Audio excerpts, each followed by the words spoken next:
এখানে আমি মাংস রান্না করে নিচ্ছি। মাংসটা আমি কষাই নিব। আমি মাংস পটল দিয়ে রান্না করতেছি। এই যে পটলটা আমি দিয়ে দিলাম, দিয়ে মাংসের সঙ্গে ভালো করে কষাই নিব।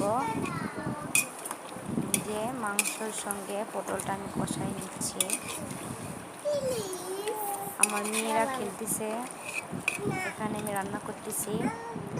এই যে পটল দিয়ে মাংস দিয়ে কষানো প্রায় শেষ। এখানে আমি আর একটু ভালো করে কষাই নেব। পটল দিয়ে মাংস কষানো শেষ। এখানে আমি ভালো করে নাড়াই দিয়ে এখানে আমি পানি দিয়ে দিব। যে পানি দিয়ে দিলাম, দিয়ে একটু নাড়াই দিব। যে পটল দিয়ে মাংস রান্না আজকে আমার।